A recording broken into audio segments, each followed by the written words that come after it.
I'm supposed to kick this thing off, and I'm proud to do it. It's a magnificent turnout.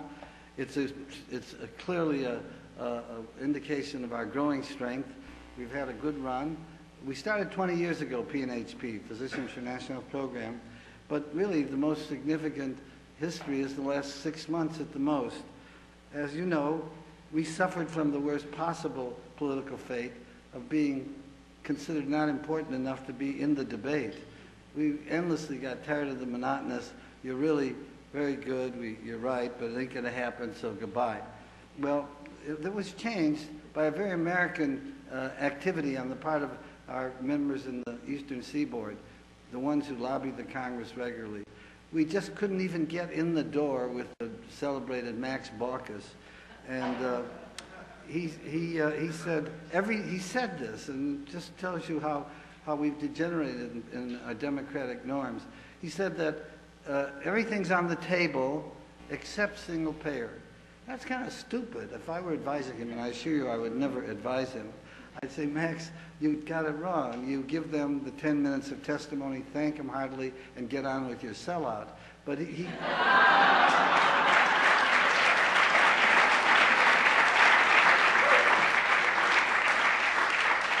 Well, our colleagues, just as our guests that we'll hear a lot from in a little while, were courageous. They knew the penalties of civil disobedience. It's against the law.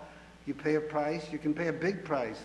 There's a jail sentence for obstructing Congress, and there's a big fine. But they never wavered, and they interrupted the hearing twice when Baucus in front of the audience said that we should let them, it was said to him that he should let them speak. He said, we need more police, which describes his mentality and our peril. But anyhow, that act changed things. Steny Hoyer, his second command below Pelosi in the House of Representatives, said publicly, we don't want to happen in the House hearings what happened in the Senate. I gave testimony at the Ways and Means. I can confess that it was given by me. It was written by Nick. It was pretty good. And when I was through, Nick says to me, he was there, make sure I didn't make too many bloopers, and he said, there's a congressman that wants to meet with you, Congressman Anthony Weiner. I didn't know who this guy is. When we met with him, it was a very pleasant interview because he revealed a strategy he wanted us to pass on. He said that he proposes to offer as an amendment to the administration bill, which wasn't complete then, is not complete now, but it's House Bill 3200. He wanted to make a motion, which he can do, to substitute 676 for 3200.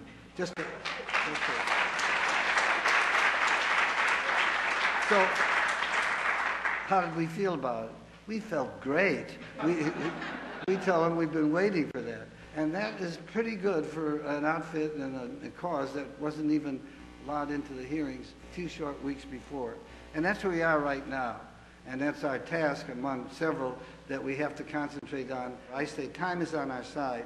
We have two major tasks as an organization, and this meeting is part of the effort, and our travelers from the West Coast are very much part of the effort in getting the public to understand single payer. One of the many virtues of our proposal is its simplicity. It's very simple. And if people are slow, we can point to Medicare, the most popular insurance we have in this country. Go for it. The kinds of canards and distortions and lies that are going to be thrown at us. They say that it's socialism leading to socialism. It isn't, for good or ill. It isn't socialism. But it is a superior way that every country that resembles us, meaning a democratic political system so far, and it has to be said, and also a advanced industrial system like we have. There are 19 countries that fit that definition. Every single one of them, except us, has seen fit to adopt a variation of single payer. And what's the result?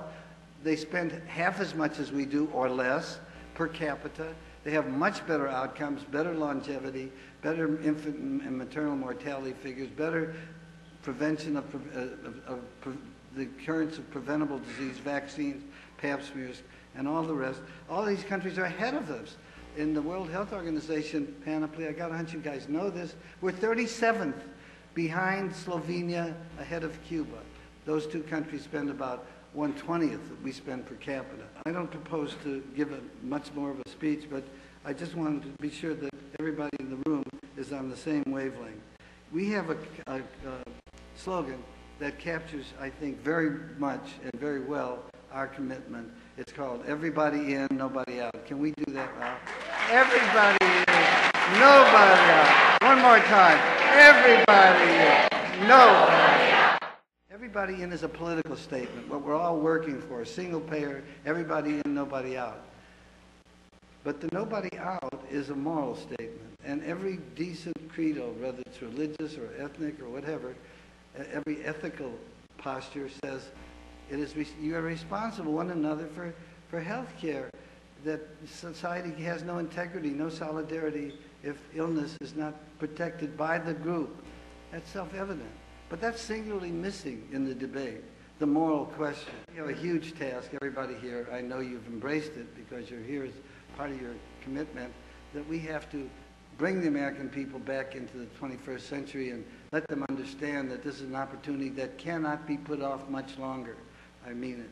So that said, I will yield to the rest of the program. I want to say one final word of praise to our friends from the West Coast who crisscrossed this country and visit us today. We have to multiply their efforts manyfold to make sure we win.